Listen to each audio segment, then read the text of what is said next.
Okay, so hello, everyone. Welcome to the UFMG Constitutionalism and Democracy Seminar Series. The seminars are an initiative of the Graduate Program in Law of the Federal University of Minas Gerais in Brazil, the Digital Council UFMG Content Governance Research, with the support of the UFMG Study Center on Transitional Justice, the UFMG GNet Research Group, the UFMG Center on Transnational and Comparative Juridical Studies, the Untitled Chapter Brazil, the Graduate Program in Law of the Federal University of Semi-Arid, the Graduate Program in Law of the Federal University of Uberlândia, the University of Brasília, and the Brazilian Association of Political Philosophy and Constitutional Law. Although the results of the presidential elections in the United States indicated a point of constitutional resilience, the worldwide trend on democratic and constitutional erosion is still in place. Against this background, the UFMG Seminar Series on Constitutionalism and Democracy aimed to create an online forum of topical, vivid, and interactive academic debate. This series of events provide opportunity for distinguished, emerging, and early career scholars to discuss, from the perspective of comparative constitutional analysis, the main concerns and challenges affecting the current constitutional jurisdictions around the world. In this episode, we'll have the honor to host two keynote speakers. Professor Ruth Rubio Marín is Professor of Constitutional Law at the University of Sevilla, Adjunct Professor at the School of Transnational Governance and of the European University Institute, and Director of the UNIA UNESCO Chair in Human Rights and Interculturalism. She has taught in many other prestigious academic institutions, including NYU, Columbia Law School, and Princeton University, where she was part of the first cohort of fellows in the Law and Public Affairs program. With her, we also have the honor to host Professor Barbara Havelková. Professor Havelková holds degrees from the Charles University in Prague, Europe Institute of Saarland University, and LLM, and the University of Oxford. She's an associate professor of the Faculty of Law and tutorial fellow at the St. Hilda's College. She was previously the Shaw Foundation Fellow at Lincoln College and held other posts at the University of Cambridge and Oxford. To act as a discussant in this panel, we are pleased to receive Professor Mathias Möschel, who is an associate professor at the Department of Legal Studies at the Central European University. Professor Möschel holds a PhD by the European University Institute in Florence, a LLM by the Berkeley School of Law, and Laura in Jurisprudence by the Università Statale di Milan. The format of the event is the following: 2 presentations by the keynote speakers in 20 minutes, comments by the discussant, and in the following, answers to the Q&A by the audience mediated by the organizer. I would like to thank our team here at the UFMG for supporting all of us here. The videos will be available on YouTube, and we are recording the panels. If you disagree with that, please turn off your cameras. Thank you very much for the panelists and discussant for accepting this invitation, and thank you for the audience for joining us today. Please, Professor Ruth, you have the screen, not the floor properly. Well, thank you so much for this invitation to discuss this very timely topic. And as far as I think all of us are concerned, a very worrisome topic that has, of course, academic implications that we will be mostly focusing on, but of course, tremendous political and even existential implications. I take our discussion today around anti-gender equality or gender backlash, or however we frame it, to be placed in the context of a debate, a larger debate on de-democratization, or the erosion of democratic and constitutional standards. My intervention is going to be addressed at identifying what I consider, having stepped back and looked at what is happening for dynamics or for constitutional strategies or dynamics that the movements are, the movements countering gender equality milestones are utilizing in terms of their wider set of tools, strategies, and funding campaigns. Before that, I would like to simply, maybe for those of you who have not been following the debate so much, some introductory remarks about the movement in itself and how I and many others interpret it. So I think the first thing to say is that what we're watching is basically a reaction to women's transnational mobilization and its impact in the human rights agenda, which many would say started consolidating and bearing significant fruits around the mid-90s. This reaction has been led by the Vatican Church, by the Christian American Right, but also by Muslim countries. It is an anti-gender discourse that has been, significantly fostered between the mid-90s and the mid-2000s. The process of building a counter-narrative was set to culminate with the publication of a piece of work called The Lexicon of Ambiguous and Debatable Terms Regarding Family Life and Ethical Questions in 2003, which contained about 100 articles on sexuality and bioethics written by over 70 different authors, with, again, the Vatican and the Christian Right behind this enterprise. But the process of socialization of this counter-narrative basically has been taking place for the last 10, 15 years maximum. It's a narrative that counters what it identifies as gender ideology, right, in which many things are lumped together: marriage equality, gender roles subversion or challenge of gender stereotypes, school curricula with regards to gender teaching, the very gender binary, and it often operates by allocating some of the milestones in terms of gender equality to what they identify as a culture of death, abortion and euthanasia being the paradigm examples of these supposedly culture of death. But of course, it's the traditional family and the children that need to be rescued from this gender ideology that are placed at the center stage. These movements are making inroads in part because they also identify narrative synergies with other political agendas led by populist and nationalist revivals, whether it be the anti-immigrant agenda, the anti-globalization agenda, anti-elitism agenda, or simply the countering of demographic strategy, anxieties around the changing composition of a certain population.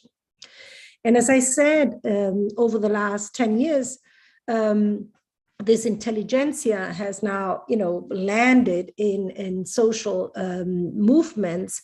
And there has been a constituency that has been very, very active since the mid-2010, and relying on increasingly sophisticated funding scheme.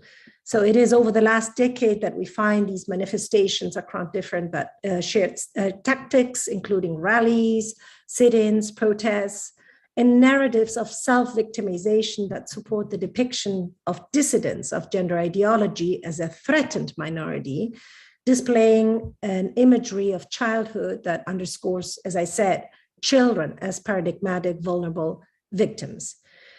In some scenarios, these forms of mobilization are taking place in reaction to certain concrete policies that are being put forward.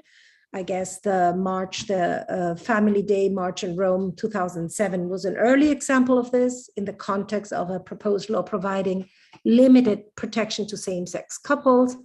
But sometimes the rallies and the manifestations take place in a preemptive way, basically trying to prevent certain policies from ever reaching the grounds. And as I said, we now have wonderful documentation about the scope and the funding networks underlying these movements. And I would like to refer to the recent report by the Secretary of the European Parliamentary Forum for Sexual and Reproductive Rights. The title of it is Tip of the Iceberg: Religious Extremist Funders Against Human Rights for Sexuality and Reproductive Health in Europe. This one focuses on Europe, 2009, 2018. And it does a magnificent job in showing the very sophisticated and ambitious funding strategies that these movements are relying on. What is interesting for our purposes is that, as opposed to prior times where maybe biblical sources were referred to, these movements are relying more and more on secularized narratives and strategies, and they are using human rights law and constitutional law, not religious texts, more and more as part of their toolkit. And it is in this context that I would just like to very briefly pin to 4 constitutional strategies or dynamics that I have seen evolving over the last 10, 15 years around these mobilizations to counter gender equality milestones. The 4 of them are what I will call first, constitutional erosion, second, constitutional entrenchment, third, constitutional preemption, and finally, I will talk about something that I have identified as constitutional co-option. So just bear with me, and I will be briefly drawing from various examples from various parts of the world, and we can then zoom in, in the questions and answers or in the debate around, the various specific issues. But for now, my goal was to give kind of the landscape of what I see in terms of constitutional dynamics. The first that I have identified is this constitutional erosion, by which I mean the overturning or narrowing down of precedents, mostly through judicial interpretations, that with the impact of either subverting, overturning, or gradually eroding and undermining rights that have been anchored in the jurisprudence to this day. And I think the earliest expression of constitutional erosion is to be found in the warfare against women's abortion rights in the United States, which in fact did not only that, but it created much of the infrastructure that would then be picked upon for the battles that since the mid-90s began targeting wider agendas that were supposedly advanced by gender ideology. So what we see is this after the abortion reproductive rights jurisprudence in the mid-70s and the Roe v. Wade, this resistance that initially actually sought to entrench fetal life in the Constitution, but failed, but when it realized it couldn't achieve that, decided to go for a gradual strategy of saying, okay, we can't really change the Constitution and rule out abortion. Let's gradually undermine the precedent. And of course, Roe v. Wade made it harder, but Planned Parenthood versus Casey with the undue burden test was an invitation to fight about what the words undue burden really meant. And so what you could see is really the occlusion of lots of different legislation trying to gradually undermine women's abortion autonomy through various tactics, including those that were making the provision of abortion services increasingly difficult for abortion providers. So de facto really making access to abortion very difficult. Now, of course, I'm speaking to you from New York now, where I am teaching this semester, and I have been rallying throughout the semester because you all know that there was a leakage of a decision that is likely to overturn Roe v. Wade. And of course, this big step is only possible because the court has been packed and now finally seems to have a majority willing to go much further and not simply agree to this gradual erosion, but go for full overturning of this legendary precedent. And the reason I mentioned court packing is because of, as you know, the United States is not the only country that is or maybe hugely benefiting from court packing in order to undo important precedent. I am now thinking of Poland and of its the Polish Constitutional Court's decision also severely restricting abortion rights for women, the massive uproar that also provoked in the country, and the fact that it too was possible thanks to court packing. Together with this constitutional erosion, we have also watched, especially if you look at Central and Eastern Europe, but not only, what I have identified as a tactic of constitutional entrenchment, which means basically the attempt to amend, or the success in amending the constitution in order to reinscribe a certain traditional gender family order, heterosexual, built around procreative, heteronormative family understandings. And of course, in this case, it has been extremely useful when the government the government had the sufficient majority, and I'm thinking now of Hungary as a paradigmatic example, to go ahead and amend the constitution. The amended 2011 Hungarian constitution now proclaims human life to be protected from the moment of conception. It defines marriage as the basis of the nation's survival and a conjugal union between a man and a woman. It also provides that Hungary shall encourage the commitment to have children.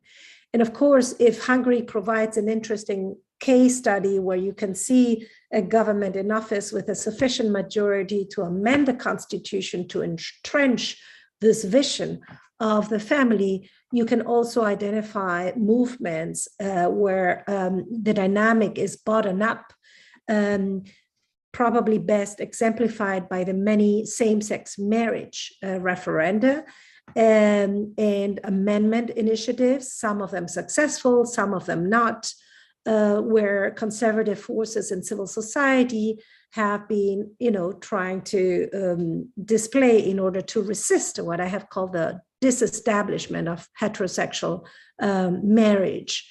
I'm thinking of the referendum of 2013 in Croatia, or in Slovakia in 2014, or in Romania in 2018. And there's been many, many constitutions in the region that have amended, themselves have been amended in order to make the possibility or the prospect of same-sex marriage very unlikely. Some of these amendments have directly banned same-sex marriage. Some of them have defined marriage in heterosexual terms, in explicitly heterosexual terms. Some of them have gone to allow the legislature to limit marriage to heterosexual couples. So I'm thinking of Bulgaria, Hungary, Moldova. I'm thinking of Poland, Montenegro, Ukraine, North Macedonia, or Slovakia. So a whole array of countries in the region that have sought this constitutional entrenchment strategy in order to prevent the undermining of the traditional family. Now, together with this tactic of constitutional entrenchment that goes through reform of constitutional texts, one tactic that I would place at the level of constitutional argumentation is the one that I have called constitutional preemption, which basically tackles the function of constitutions as norms that define hierarchies of norms and structure the normative pyramid. And this specific tactic consists in affirming the priority of the Constitution against international human rights law. And I think this one is best exemplified with the debates around the constitutional validity of the Istanbul Convention in Central and Eastern Europe. So the question being whether the Istanbul Convention, which, as you know, is the European Convention to combat domestic violence and violence against women, is or isn't contrary to a certain constitutional identity / normativity. And I want to refer to both these terms because when you look into the actual conversations and debates around this, what you find is a combination of two arguments, one being the Istanbul Convention is actually contrary to the norms in our constitutions, but often the argument is more vague than that. it's, the Istanbul Convention is contrary to our constitutional identity, to our constitutional ethos. So it plays with this nature of constitutions as combining, the normative aspirations and the fact that these are legal norms with the aspirations that we know constitutions have to embody also a certain national identity. So just to exemplify, we could mention the case of Bulgaria, where the governing party prevailed, and the Constitutional Court's decision contributed in stopping the at the time ongoing ratification process of the convention, with a decision by the Constitutional Court in Bulgaria that basically drew on provisions that exist in the Bulgarian constitution to protect motherhood, basically to protect women before and after labor, and who simply, provisions that simply refer to women, to say, see, we have a binary understanding of sex, and therefore the Istanbul Convention, not necessarily in its specific provisions, but in this construction in this understanding of gender as a social construct, is contrary to our constitutional ethos. In some other countries, such as Hungary, similar arguments, focused on the constitution and the constitutional identity of the nation as a way to support governing Fidesz's party's refusal to ratify the convention, again, which is said to introduce the category of gender as a social constructed role. And in Croatia, to give an example, the government, was forced to respond to this conservative dissatisfaction by issuing an interpretive statement to the convention, which it had already ratified, saying, well, that, oh yeah, we've ratified this, but it doesn't say anything, we're going to issue the disclaimer about it not doing anything to distract from Croatia's obligations under the convention. This element of gender ideology, we refuse, but of course we will still abide by the convention. So a lot of it is, in a way, identity politics. We have to wait and see what will happen in Poland, which has a ratified convention, but now there's a Constitutional Court decision pending as to whether the convention is or not contrary to the Constitution. But if we look at Turkey, we have reasons to worry, because many of us know that President Erdogan actually announced Turkey's withdrawal from the Istanbul Convention, which it had already ratified by an overnight decree that is now in the midst of facing various constitutional challenges in terms of, whether the president had actual powers to do this. And finally, and with this, I will close and leave the floor to my colleagues. I want to mention a different constitutional tactic and or dynamic, which I have identified as constitutional co-option. And what I mean by this is this tactic, again, I would place at the, happen through, targets basically constitutional interpretation. The difference is that instead of seeking erosion by abolishing or altering the contours of rights in favor of disempowered groups, it relies on what I've called, a broader gestalt shift.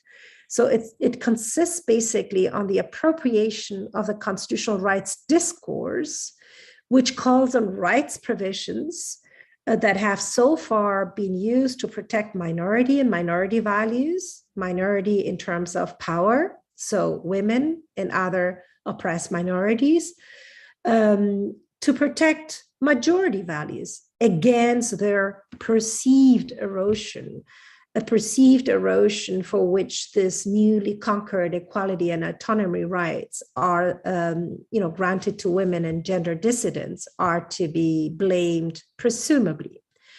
So in recent years, we see this tactic, and it is seeing the light of the day through legislation, seeking the banning of gender and sexuality at school or from academia curricula, on the basis of alleged ideological indoctrination.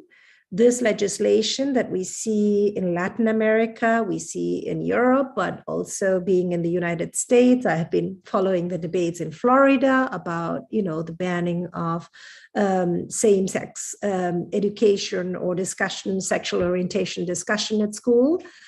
And probably it's the spread of conscientious objection claim is, I think, what epitomizes this global phenomenon. Now, this I don't have to tell you, maybe, because I take it this is addressed to a Brazilian audience, but YouTube is global. So for those who have not been following this, let me just mention the Brazilian example, where since 2014, there's been a movement, Escola Sem Partido, so school without party, in reference to alleged political indoctrination that has in turn triggered a counter movement, Escola Sem Mordaça, school without gag, in reference to alleged censorship. There's several actions have been filed at the Supremo Tribunal Federal, and there have been already several municipal laws that have been struck down as unconstitutional, as violating academic freedom, freedom of expression, and artistic freedom, non-discrimination and equality. I believe there's various other case laws still pending, but this is, again, not just, not a phenomenon just of one regional area. If you look at Romania, you can see that the Romanian Constitutional Court was also confronted with a national law on education that prohibited the teaching of activities aimed at spreading gender identity theory or opinion. And in 2020, amid much public uproar, the Romanian Constitutional Court actually struck down this legislation limiting students and teachers' rights to free expression and information. But as I say, and then the idea is that, the underlying idea is that gender movements are establishing a new form of cultural Marxism and a new politics of truth, whereby, this form of indoctrination is a revival of these authoritarian and totalitarian ways of indoctrinating the population in this new cultural Marxism frame.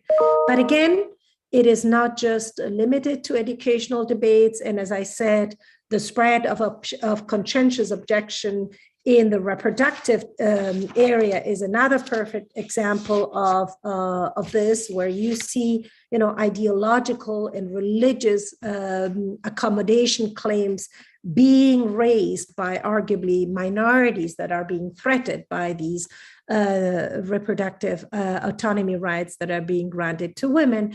So what you see in many scenarios, and I'm going to point to Chile as one example of this, where you see some new milestones being achieved, but immediately being countered by increasingly ambitious readings of conscientious objection that do not limit themselves to those directly practicing abortions, but have a very broad understanding under which institutions themselves can be conscientious objections, or any other medical personnel, however timidly or indirectly related to the performance of abortions. So you can see that battle, but that battle is not being displayed again now in terms of religious principles by itself, but rather these broader constitutional ideas around ideological freedom and religious freedom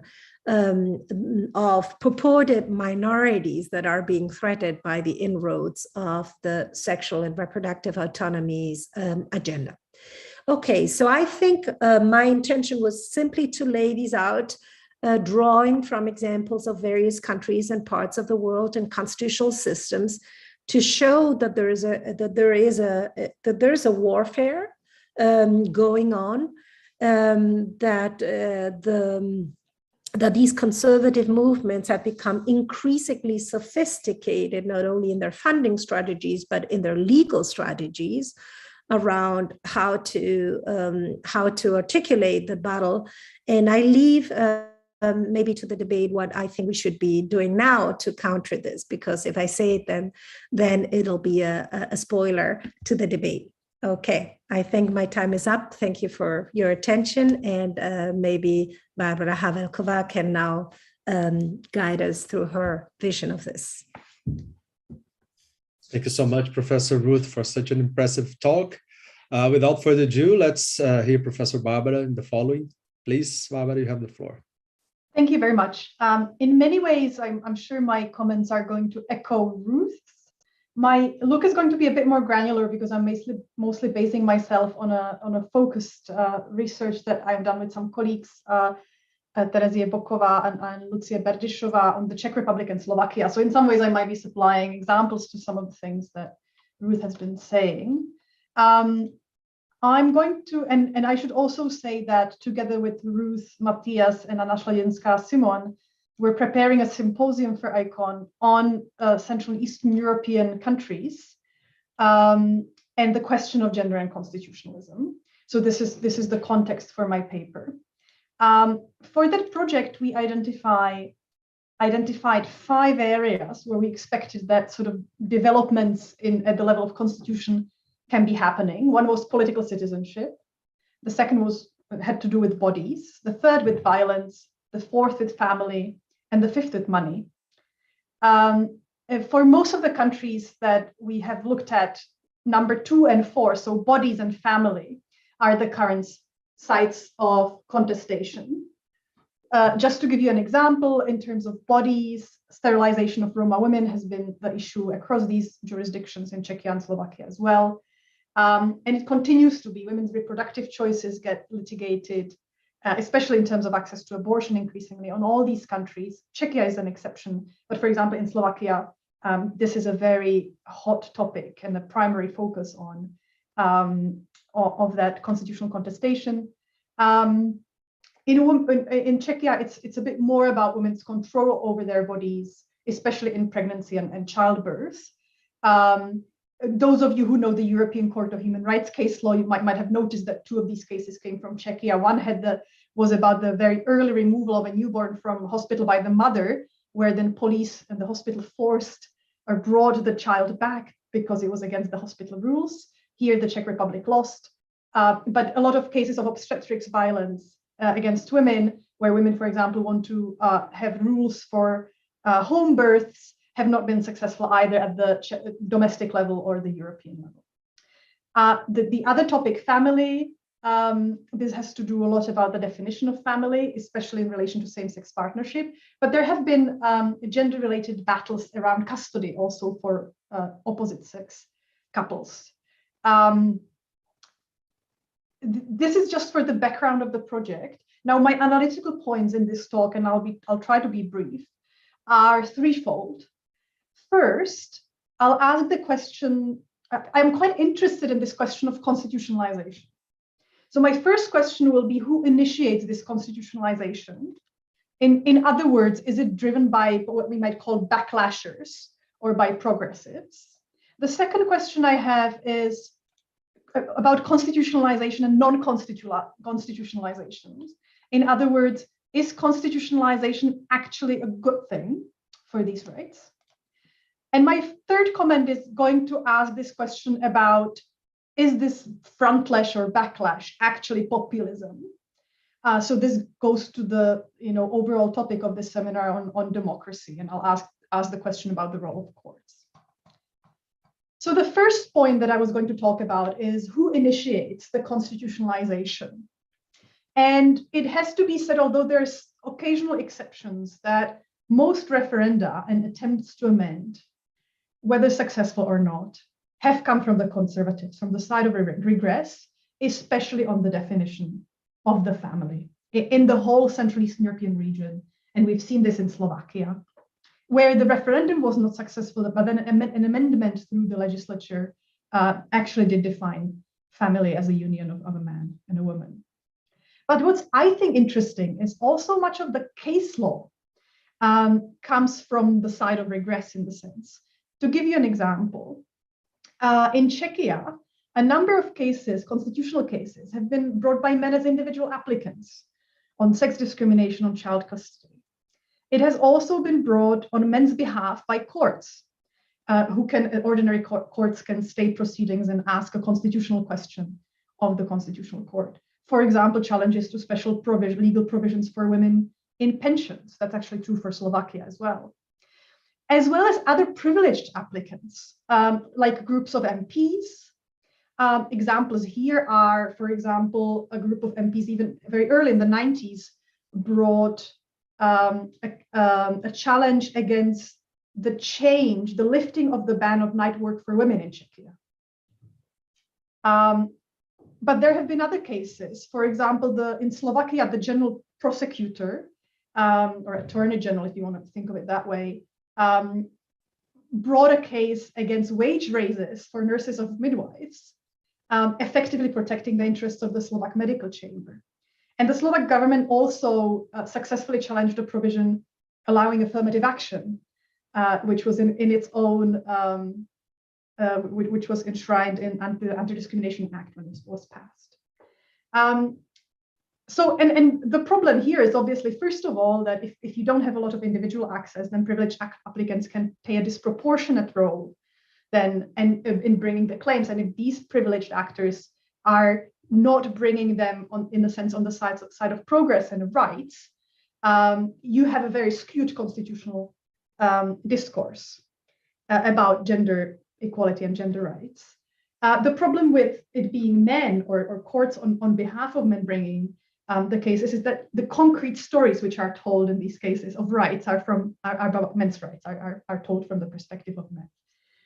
So I think it's quite important to pay attention to this. And then brings me to the second point, which is constitutionalization and non-constitutionalization.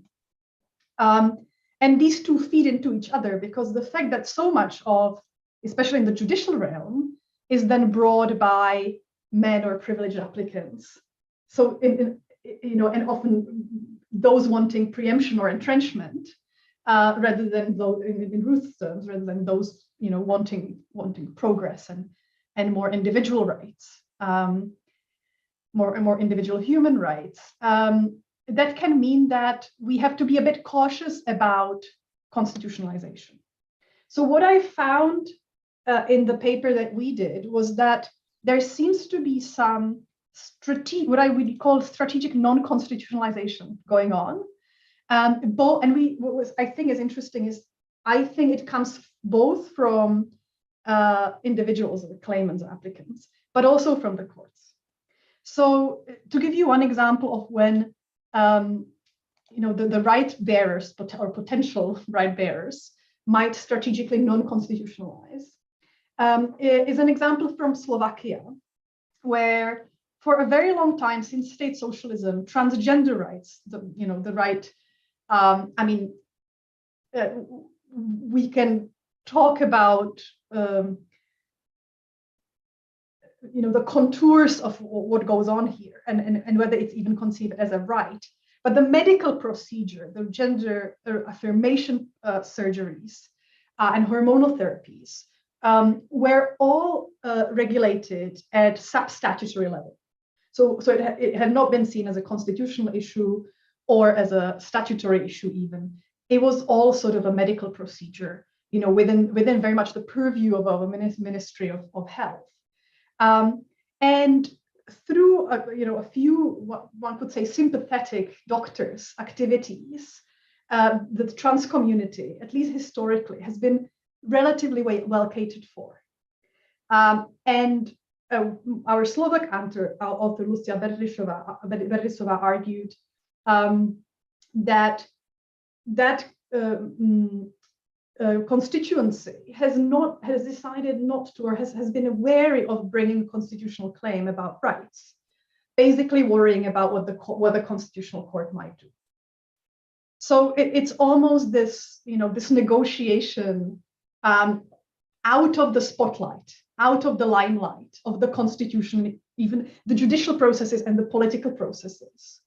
And we know that this is not a new debate. This question about leaving something to the medical establishment that can be very repressive, oppressive, non-inclusive and non-progressive as well. But that, if you bring it into the limelight, if you put it out there, it becomes a topic for contestation, and it might end really badly for you. So that, I think, is an interesting thing to consider. But we also found indices that the courts themselves might perform strategic non-constitutionalization. We found a lot of ways that the Constitutional courts both avoid decisions, actually making decisions in these cases. One of the strategies is avoiding decisions on merits through either turning to very formalistic procedural questions or focusing on a different legal aspect of the case. Just to give you one example to show you what I mean.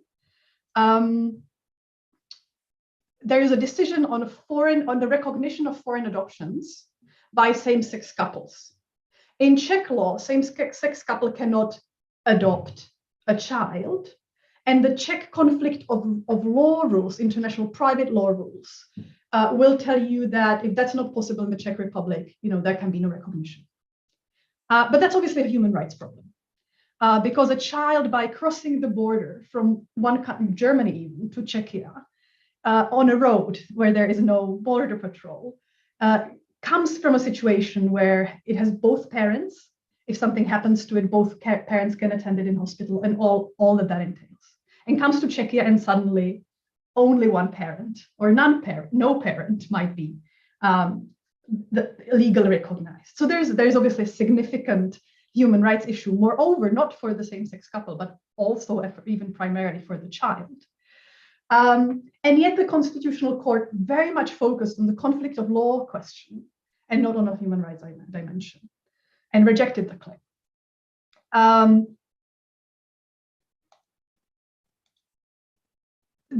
So you might say this is obviously not desirable. And there are other examples. I think what one might start considering, though, is whether liberally minded judges in the court consciously suppress or decide not to go into certain questions if they know that they're not going to be successful in persuading the majority. And if they do focus on the human rights question, the outcome will be regressive. So it's better not to decide than to decide in a direction that's going to kill an area, in not just this case, but future cases, but also for the purposes of political arguments in the legislature. So to my last point, is it popular? Is what we are seeing actually populism? I think it might be useful to distinguish between rights of women, or at least some rights of women, and minorities. On reproductive freedoms, especially as far as access to abortion is concerned, the popular opinions in most of these Central Eastern European countries are that abortions should be accessible. It's interesting to note, for example, that countries with a very troubled history with access to abortions, like Romania, the majority is for abortion on demand, no restrictions. Whereas, for example, in Poland, this is over 50%. Poland, you might have about 35 saying abortion on demand, but another 30 saying abortion, in some circumstances, but still one has to say considerably more circumstances than the current law allows. But in any event, it's very hard to see this as populism because it actually does not correspond to popular demand, by the way, which is the same story in the US, right? I mean, in the US, the support for abortion access it goes in the direction of liberalization or liberal access, not in the direction of dogs. So this is an interesting thing. Can you really use arguments of democracy, or are you being a populist, or are you using arguments of democracy when you're doing this? I think a different story has to be told about genuine minority rights. So whether these are rights of sexual minorities or gender, in relation to gender identity, or whether this is, for example, a question of intersectional issues where, sort of the minority is even more oppressed and even often smaller. One wants to say with John Hart Ely and his sort of theory of judicial review approach to say that at least on these rights, when there's clearly a majoritarian problem in the political process and in the legislature, that the courts should really be, to pick it up and be the decision makers. But as I said before in the comment on non-constitutionalization, I think there is also something to be said about being cautious about bringing claims and being very strategic about quite how to bring it and when. So I'll stop here, and I'm very happy to answer further questions. Thank you. Thank you so much, Professor Barbara. Now I give the floor for Professor Mathias for his comments, and in the following we'll have the Q&A. Please, Professor Mathias. Thank you so much, and thanks to both your presentations. And I really think it's lovely how they compare and contrast with each other. I mean, with Ruth's presentation, doing this sort of like bird's eye view and analysis of what's going on at a global level in one way, and Barbara on the other hand saying almost like, well, I'm looking at a more granular aspect of looking at two systems and really also the institutional setup of that, but both are linked, of course, by gender in this is this term, like and of course by comparative constitutional law at its best in various ways. So it is very fascinating to me, at least, listening to you, but also reading the draft papers. So I wanted to ask, but I'm looking at time and I really want to leave time to conversation. I'm not going to summarize much more than what has been very eloquently said by both of you, but rather, given these differences of your papers, I thought, one paper asked the other one a question and vice versa. And so maybe starting in the order, in order for Ruth, how do you see the institutional settings that Barbara goes into quite a bit, playing out for these phenomena that you look at a global level, almost as if, I'm not trying to say almost as if these institutions didn't exist, but that you say, we see similarities here, we see similar things there.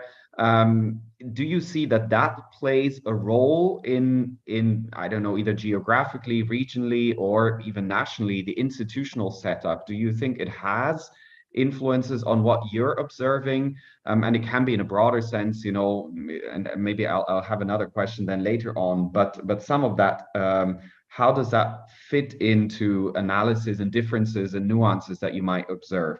And vice versa. Barbara, you got to it at the end, but I was wondering, in terms of looking at Ruth's classifications and looking at constitutional, these 4 points: erosion, entrenchment, co-option, and preemption. How do you see those playing into the realities that you focused on in your 2-country analysis? But of course, you're also working a little bit more broadly on Central Eastern Europe.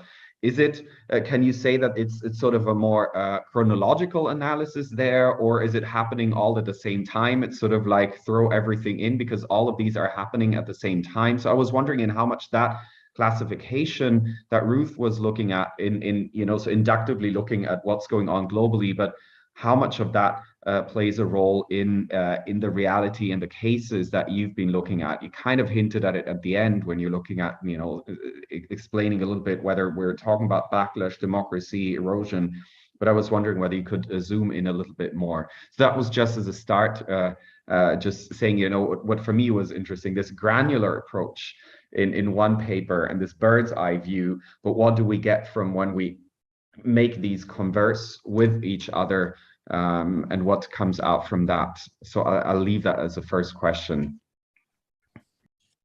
Well, maybe if I start, I mean, I think that the key concept here is opportunity structures, right? So of course, institutional design is going to be key.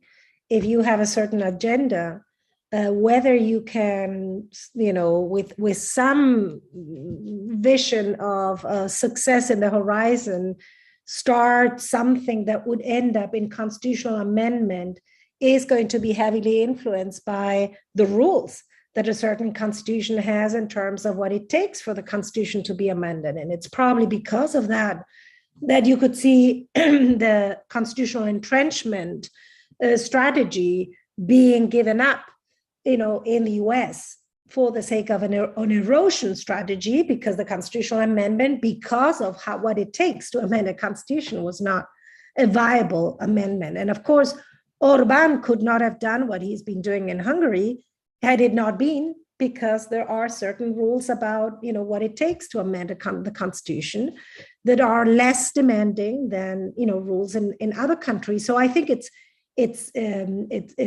key, the constitutional design in terms of rules for amendment, but also how you appoint judges to the Constitutional Court and whether you can pack it or not. But also, as Barbara was saying, standing rules. It makes a huge difference whether you have a public interest kind of path to constitutional adjudication or not. So I think, the various constitutions will shape various opportunity structures, both to fight and to resist. And I'm not surprised that you're going to see, variation that is shaped precisely by the various opportunity structures that you see being displayed. And I think Barbara's point about, in certain settings, just deciding that that elevating the question to the constitutional level is actually the wrong, thing to do is a valid strategic consideration and which is inevitably linked to who sits in the court, what the procedures are, et cetera, et cetera.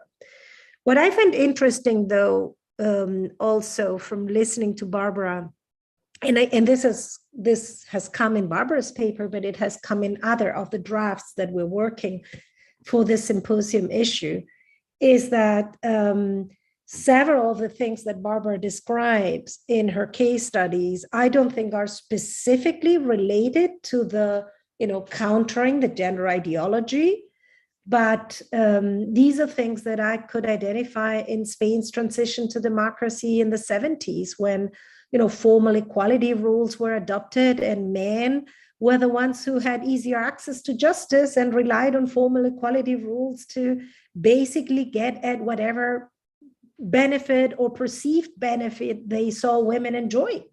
So it's a combination, I think, of things that are just, telling of constitutional design limitations in general, when it comes to social transformation, plus,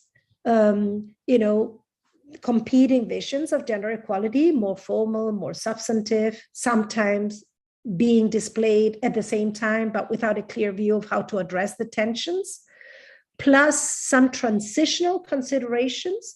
What happens when you have a certain gender order and you're transitioning towards one that is supposed to be more progressive, but you have the generation in between, and that creates all kinds of tensions, plus the whole dynamics around countering gender equality, which is, more specifically what we're talking today.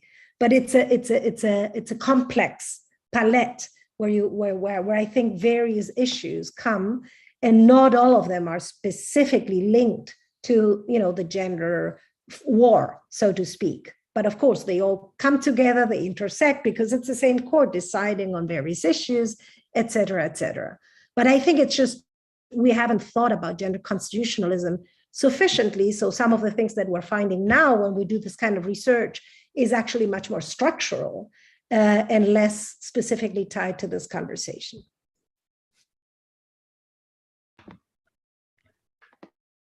Thanks a lot. And I don't know, Emilio, did you want to take over? I don't know if Barbara wants to do a comment right now. Just to say that I agree with Ruth that this is neither completely specific to transitions even, nor is it completely specific to post-socialist transitions of Central Europe, nor is it always completely specific to gender issues. But certain sort of moments like the refusal to decide on merit, it is a general problem of post-socialist judiciary, by the way. The courts are incredibly formalistic and they don't like to decide hard cases. So it's something that's definitely applicable for all hard cases, of which the Constitutional Court gets a good number. But it is, as an observer of what happens in the court, you do notice it here. There's a particular cluelessness or unwillingness to, to make certain types of calls, to call certain things rights, etc. So or even to look at, to properly look at it on merit. So I think it is useful to make that as a point if one is asking the question about constitutionalization, right? Because if you have certain procedural consequences, well, procedural limitations to begin with on whether you can even bring a claim and who gets to bring a claim. And then further limitations, even if they're empirical rather than law statute-based, on what happens with your claim when it gets to the court, it's almost the kind of thing you have to know. Before you kind of start talking about gender and constitutionalism, is that, whose constitutionalizations are these, right? And what happens in the process of constitutionalizations, not on substance, but almost as a preliminary question, right? What can even happen there? So that's why I think it's important to ask, because I'm almost maybe implicitly speaking about the assumption that constitutionalization is good for women's rights. It's a good way to get to women's rights. And so if that's kind of, I'm almost sort of nuancing that starting point or troubling it.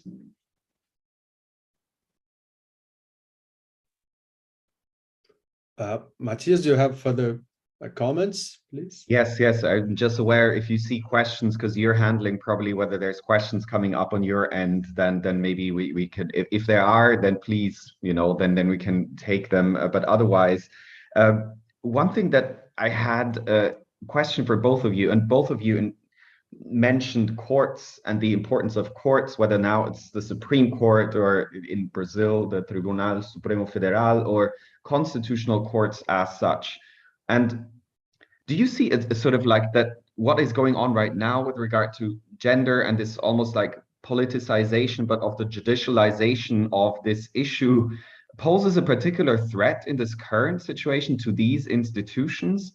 I mean, of course, I'm thinking on the one hand about what is going on with regard to the United States Supreme Court and the perceived or supposed neutrality that courts are supposed to embody, and that whether here again, this danger of courts being sucked into almost political games and being dredged into this, and here that again, dragged into this, and here again, whether or not the institutional setup can protect more or less a court from being exposed and being pulled into this game, and which maybe then explains some of the hesitation that Barbara describes in the work of some of the courts. But maybe that here, one of the elements, whether you have centralized or diffuse judicial review, might make a difference on the one hand or not.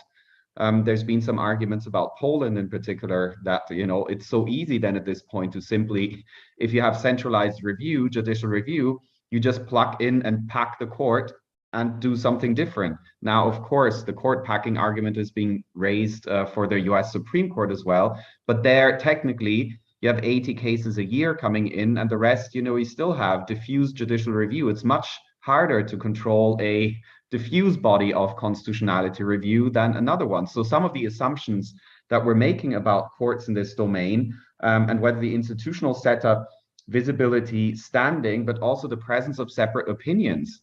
So when you talk to some judges, constitutional court judges, they're actually very happy not to have separate opinions, precisely because it might end up protecting more of the institutional neutrality than actually opening up this political battle within courts and constitutional courts as such.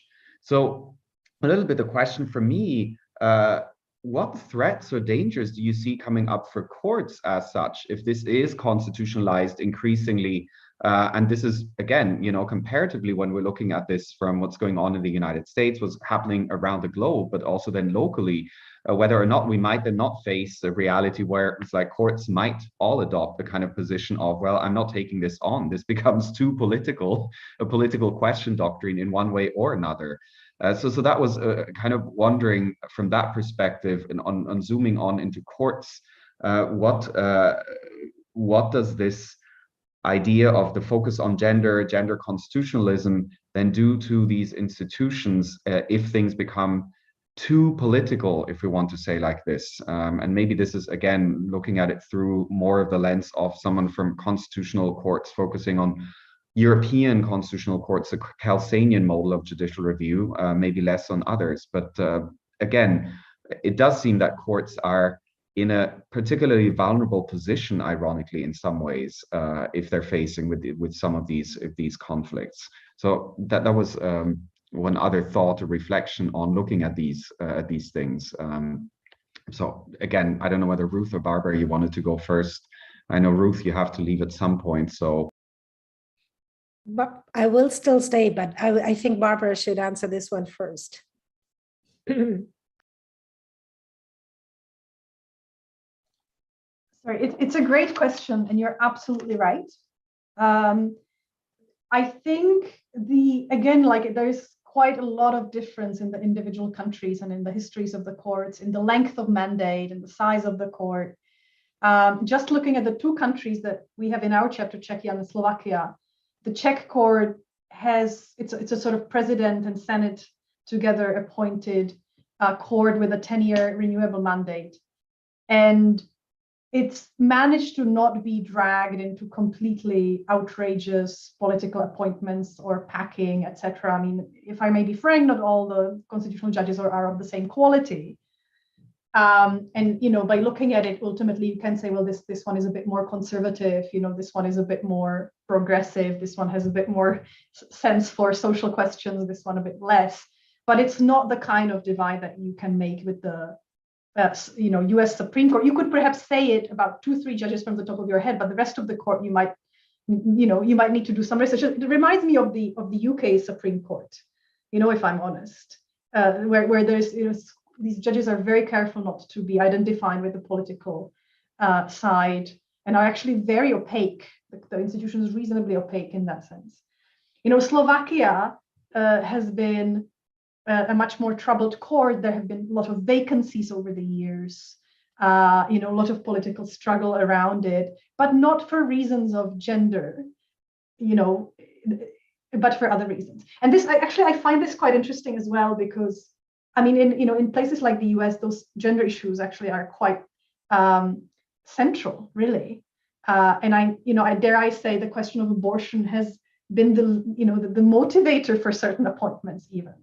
I don't think that's quite happening the same way in Central and Eastern Europe, partly because we have so many other things to deal with, like corruption, the stability of the political system, and democratic institutions.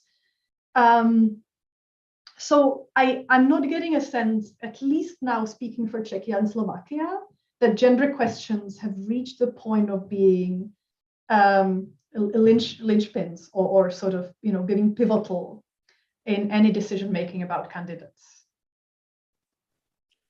Professor Ruth, can I just say the Czech Constitutional Court is up for renewal in the coming sort of year and a half. So we'll see what happens, but I doubt it's going to be that. Can I jump in quickly, Professor Ruth, because I was hearing to Barbara and thinking about the decision that you mentioned from our Supremo Tribunal Federal. And the thing is that some authors have been advocating the fact that courts in situations of democratic backsliding or democratic erosion, they should just do business as usual, in the sense that even if they are provoked by very sensitive political questions, and this was something that I was wondering, hearing to Barbara and the approach on minimalism, these courts should try to do their job as usual, try to decide some things, even creating some problems for those populist governors. And this is something that in a certain sense took place with Bolsonaro, because the decision that you just mentioned was made by the court after his term has initiated. So would it be more important for these courts that they should confront these political leaders, even in those subjects as gender constitutionalism brings, or they should not try to create problems for themselves? Yeah.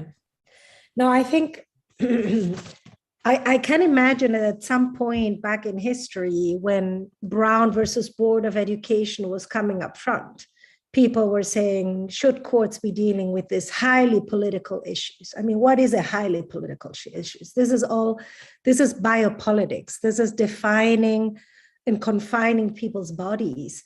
I mean, it is political, but it is also, if you have any sense or notion of human rights and, linked to dignity and autonomy, it's hard to pinpoint, better examples that some of the ones that the gender constitutionalism debate is offering and putting us there. So I think there's various things. I agree with Barbara that there's something very idiosyncratic about the American case, because constitutional identity, first of all, I think plays.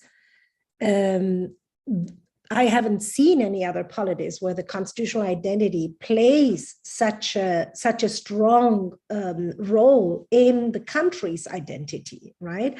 Precisely because of the continuation, but also because you have this very old document, right?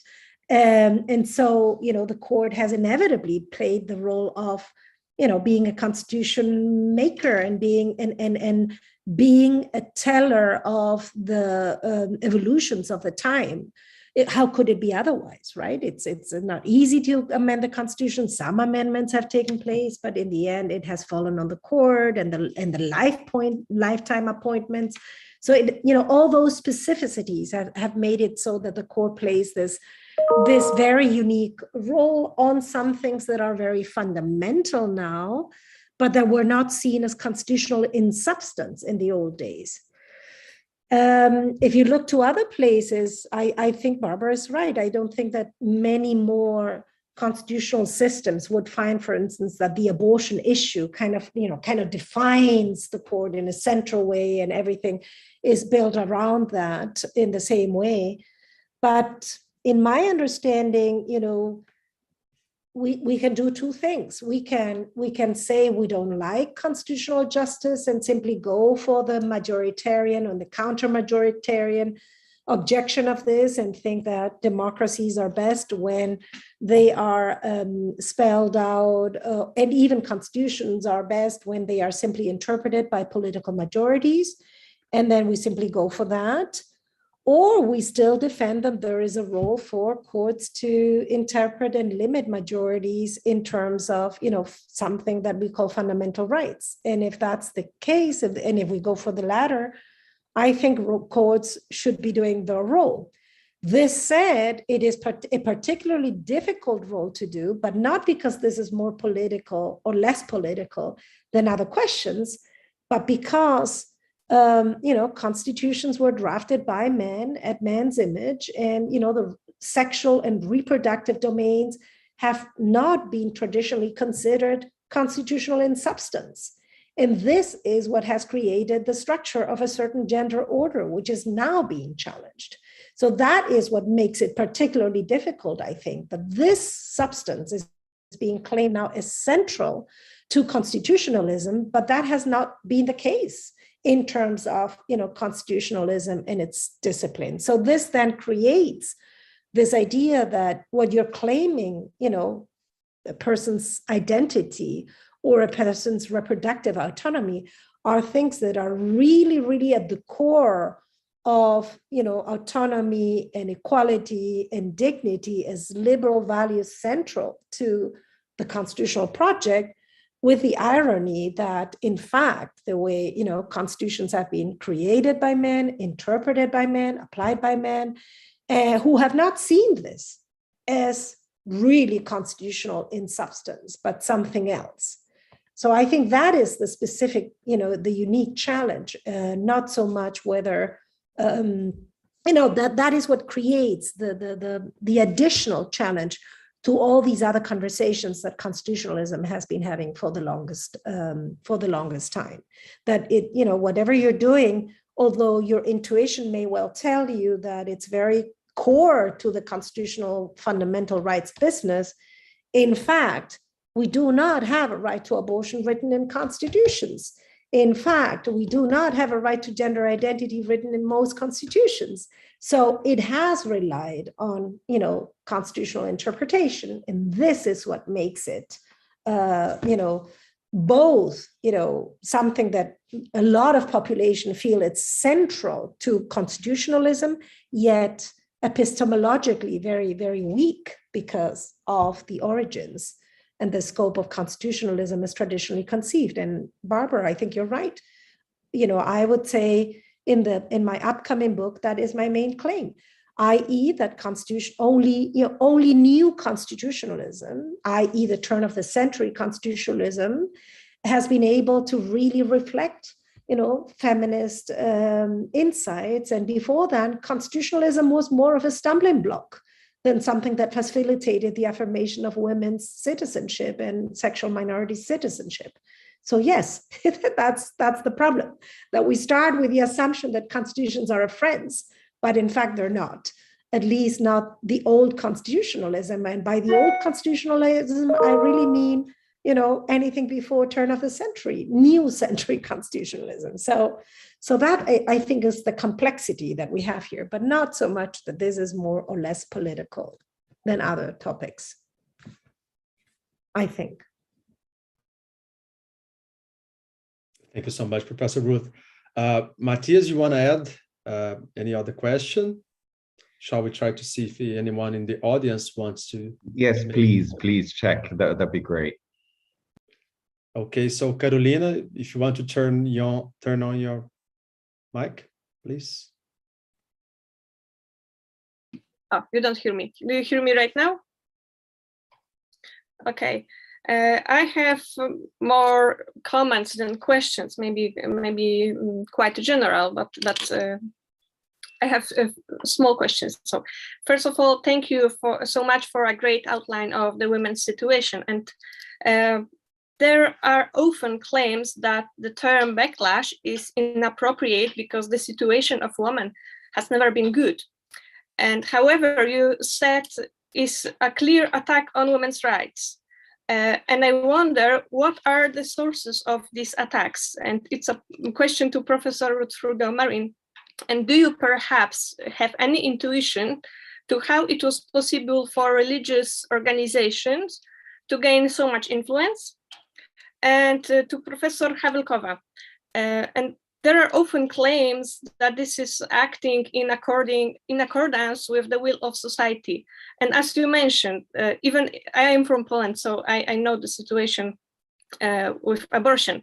And on example of Poland, I can say that the decision on abortion would not even pass through the parliament. We had great protests, as you probably know.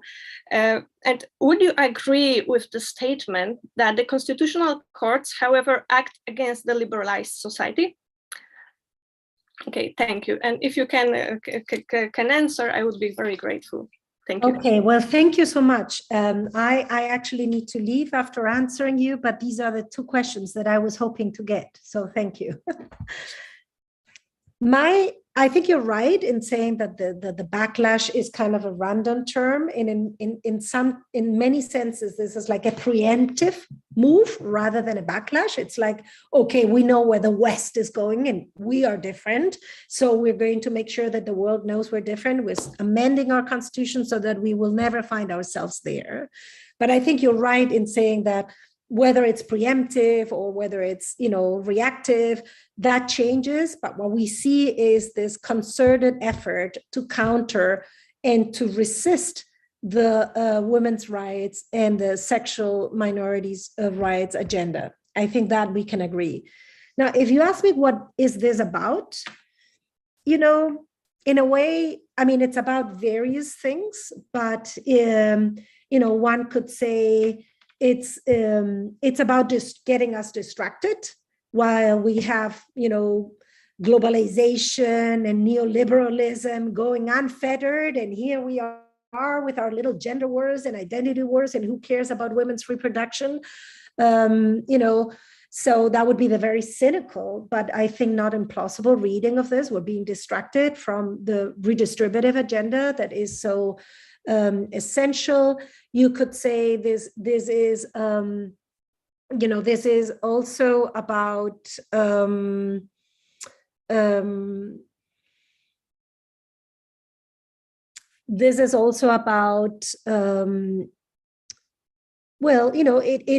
it is an agenda that allows or can help other agendas. So the anti-immigrant agenda. So it kind of is a good agenda to have when you want to do certain other things, including the anti-immigrant, the anti-Islam, so it kind of supports another populist nationalist agenda. So nationalism, it's a way to affirm your nationalism. So how do I do that when I'm in the European Union? So in the end, I'm bound by the European rules and I'm taking money from the European Union, but I can still play kind of my macho thing and, we are different, and revive some kind of pre-communist, anti-Western nationalist ideology. And that can, help the people in feeling together in, whatever.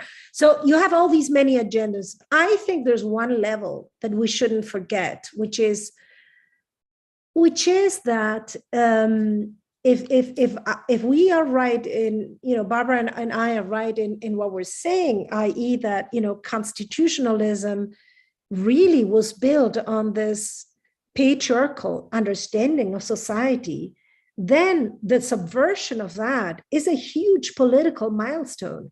It is something that 200 years from now, if we still have the world and the environment hasn't just extinguished the planet, they will look back and they will say, in the history of constitutionalism, they will say, and there was the monarchy, and the monarchy was eventually outset, but it took violent struggles and 100 years of restorations and blah, blah, blah, until finally, parliamentary supremacy was established and the king either was abolished or had a symbolic role.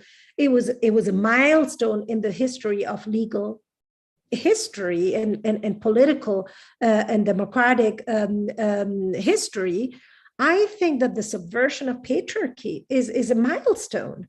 I mean, I think that if the whole system was built on this idea of a sexual citizenship where, depending on your gender, you had different citizenship roles, the subversion of that is huge. And to think that that would happen without major resistance, just, we have, kind of in a unidirectional end of history story without major resistance, I don't think that that was likely. There has been this sense of male privilege that almost defined what it is to be a male, and a female lack of authority and power and decision-making in the community, because females were supposed to be other things that were undervalued and rendered politically visible, that defined what was to be a woman. So the subversion of this is a huge milestone. And sorry, we are just the generation that are confronting the resistance. And this takes me to your second question. And my answer is war. We should be doing war. So they have been able to learn our techniques when it comes to legal argumentation. Why don't we learn their warfare techniques when it comes to crowdfunding, funding? Because a lot of what they're doing is good strategies and massive amounts of money.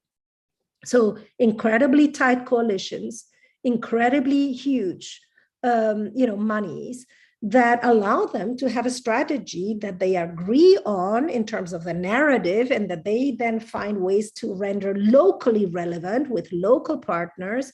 Ordo Iuris is now just opening branch in Spain. We are writing reports. We're fighting individual cases. They are thinking in terms of war, and they're thinking in terms of 15, 20 years down the road. They're not thinking about just the next legal case. So if you ask me, what we need to do is copy their strategies, just the way they have copied our legal arguments and turned them on their heads, and be much more practical about, you know, a longer term agenda to really defend everything on which the little battles that we're fighting rest. Problem is, of course, for us, there's so much at stake. You're talking about Poland. I mean, it's huge what is at stake for you in the little struggle that you're confronting. And the question is, it takes all your energies, and even so, you're probably not succeeding, you know, how to tell the Polish women, yes, but don't devote all of your energies. Let's, you know, find, and at the same time, and I'm going to say this, and it is, the feminist movement is internally divided, not the least because the conservative movements are fueling these internal divisions, right? And so we feel in a very weak moment where we can say we as women are going to fight this battle, because we as women is almost an impossible expression to say without being hit by various fronts. So my plan is to get our priorities straight, to be as inclusive as we can, but to think strategically, get our priorities straight, and unite and strategize long term. That would be my answer. I know this is huge, but I also think what we're achieving is huge. And the resistance we're seeing is an expression of people saying, oh, no, we're not willing to go down that path. Sorry, it was a long answer, but these were complex and ambitious questions. Thank you. Barbara, you want to do a comment on that, please? I mean, I agree with Ruth, and what has always fascinated me was, you know, you spoke, they want us distracted. What fascinated me was the geopolitics of this as well, with very noticeable Russian influence in Central European debates on gender. So, you know, while I just said, you know, that gender hasn't seemed to have been the, you know, the turning, the linchpin, the pivot in decisions about, for example, you know, who goes on constitutional court. Can't speak for Poland. Maybe I'm wrong on that even, you know, at this point. But so much of the public discourse has been very consciously undermined by Russian trolling, and that goes from same-sex couples' rights to women's rights, etc. So clearly, you know, somebody has identified this as a very neuralgic point, as a way of dividing the societies in Eastern Europe, but also dividing the European West from the, you know, former European East, and etc. So you know, it's really not harmless. And, you know, things, I think, you know, I live in the West, I live in the UK, I come from Central Europe, and I've always been very worried by how non-seriously Brits have taken Russia. And you know, with the invasion of Ukraine, like, I think it dawned on at least some people that, and hopefully, you know, this also means that some other aspects of their, you know, especially internet presence and sort of cyber presence, you know, will be taken also a bit more seriously. But we've been seeing this in Central Eastern Europe for years, that gender is a venue of a concerted, conscious attempt to create discord in our societies and in the European Union. On your other question about, you know, the demand of society in Poland versus what's happening, I mean, all I can say is you're completely right. And it's appalling, right? It's appalling that the court would be counter-majoritarian in that direction. But that's partly the problem with the counter-majoritarian argument as well. It can be used for the rights of women. It can be, or you know, sexual and gender minorities. It can be, unfortunately, used for the rights of the fetus, right? So, and I mean, we don't have space to get into this bigger debate, but that's the challenge as well as.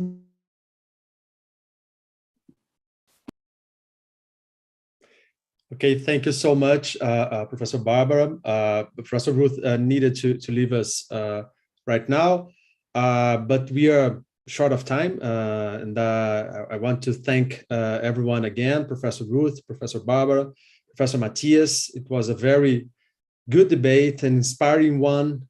I think that we have a lot to think about from what was discussed here today. Our video will be available in a few moments, I think. But that's it. Thank you again for participating at the UFMG seminar series on constitutionalism and democracy. And thanks to everyone who joined us today. Thank you. Thank you for the invitation. It was lovely to be here. Thanks a lot. Bye to everyone. Bye-bye.